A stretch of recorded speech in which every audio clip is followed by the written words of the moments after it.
एक गांव में एक व्यापारी रहता था।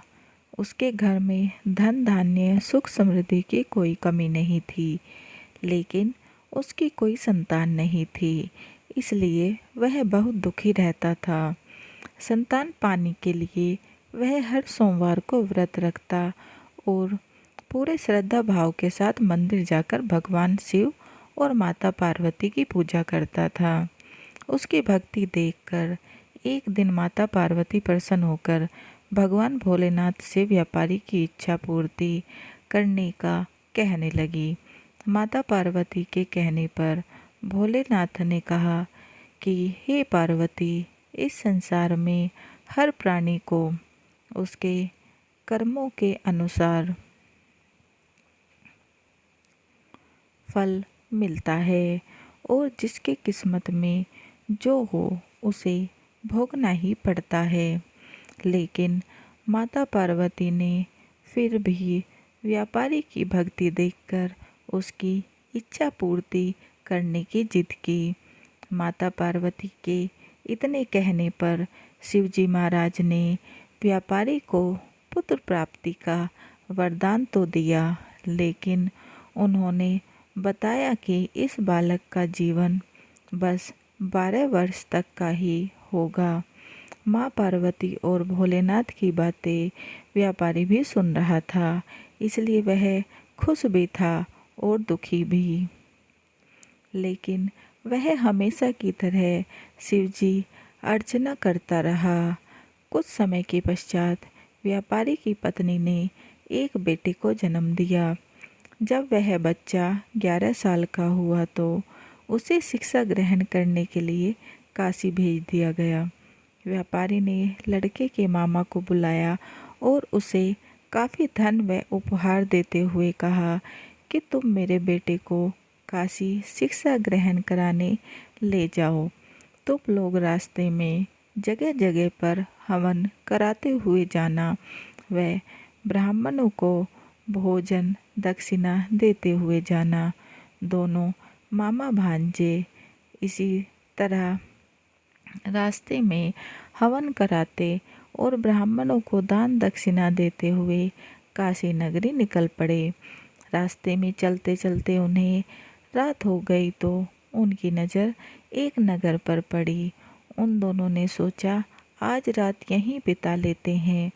उसी समय वहाँ नगर के राजा की कन्या का विवाह था, लेकिन जिस राजकुमार से उसका विवाह होने वाला था वह एक आँख से काना था। राजकुमार के पिता की नज़र व्यापारी के बेटे पर पड़ी। उसने सोचा कि अपने पुत्र के काना होने की बात को छुपाने के लिए क्यों ना व्यापारी के बेटे को दूल्हा बनाकर राजकुमारी से विवाह करा दूं।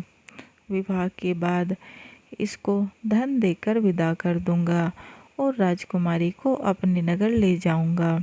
व्यापारी के बेटे को दूल्हे के वस्त्र पहनाकर राजकुमारी से विवाह करा दिया गया। व्यापारी का बेटा ईमानदार था। उसे यह बात सही नहीं लगी, इसलिए उसने अवसर पाकर राजकुमारी के दुपट्टे पर लिखा कि तुम्हारा विवाह तो मेरे साथ हुआ है, लेकिन जिस राजकुमार के संग तुम्हें भेजा जाएगा वह एक आँख से काना है। मैं तो काशी शिक्षा प्राप्त करने जा रहा हूँ। जब राजकुमारी ने दुपट्टे पर लिखी बातें पढ़ी तो उसने अपने माता पिता को यह बात बताई। राजा ने अपनी बेटी की विदाई नहीं की और बारात को वापस लौटा दिया। दूसरी तरफ एक बेटा और मामा काशी पहुँचे और वहाँ जाकर उन्होंने हवन किया। जिस दिन लड़का 12 वर्ष का हुआ उस दिन भी हवन हो रहा था। व्यापारी के बेटे ने अपने मामा से कहा कि मेरी तबीयत कुछ ठीक नहीं है। मामा ने कहा कि तुम अंदर जाकर आराम करो। भोलेनाथ के वरदान के अनुसार कुछ ही देर में उस बालक की मृत्यु हो गई। भांजे को मरा देख उसके मामा ने विलाप करना शुरू किया। संयोगवश उसी समय माता पार्वती भोलेनाथ के साथ उधर से जा रही थी। माँ पार्वती ने शिवजी भगवान से कहा कि हे स्वामी, मुझसे इस व्यक्ति का रोने का स्वर सहन नहीं हो पा रहा, आप इस व्यक्ति का दुख दूर करें। जब शंकर भगवान व माता पार्वती मृत बालक के पास पहुँचे तो शंकर भगवान बोले कि यह तो उसी व्यापारी का बेटा है जिसे मैंने 12 वर्ष की आयु का वरदान दिया था। अब इसकी आयु पूरी हो चुकी है।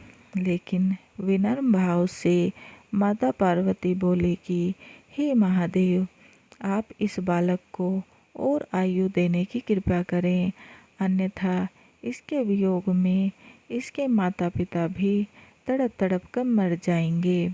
माता पार्वती के बार बार विनती करने पर भगवान शिव शंकर ने उस लड़के को जीवन दान दे दिया।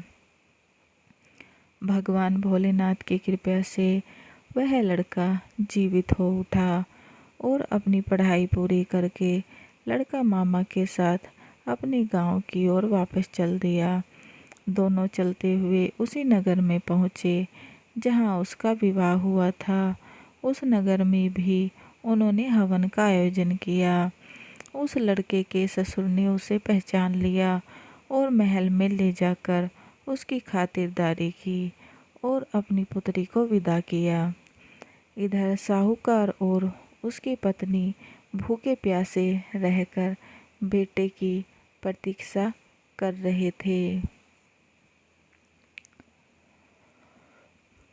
उन्होंने कसम ले रखी थी कि यदि उन्हें अपने बेटे की मृत्यु का समाचार मिला तो वह भी अपने प्राण त्याग देंगे।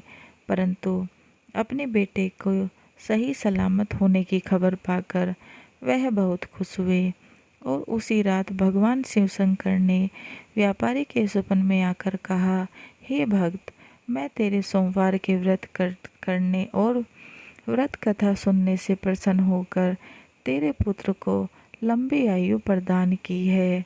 इस प्रकार जो कोई भी सोमवार का व्रत करेगा या कथा सुनेगा और उसके सभी कष्ट दूर होंगे और सभी इच्छाएं पूरी होंगी। सोमवार के व्रत को लेकर मान्यता है कि इस व्रत को करने से भगवान भोलेनाथ अपने सभी भक्तों की इच्छा जल्दी पूरी करते हैं।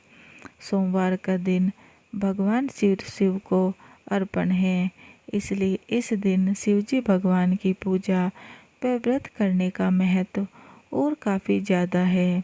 यदि आप सोमवार के व्रत करते हैं तो आपको सोमवार व्रत कथा जरूर पढ़नी व सुननी चाहिए। कहानी कैसी लगी कमेंट बॉक्स में ज़रूर बताएं और चैनल को लाइक एंड सब्सक्राइब करना ना भूलें। समाप्त। जय भोलेनाथ की। दोस्तों, कहानी अच्छी लगे तो चैनल को ज़रूर लाइक एंड सब्सक्राइब करें और बेल आइकन को दबाना ना भूलें ताकि ऐसे ही अच्छी अच्छी कहानियों के नोटिफिकेशन आपको मिलते रहें।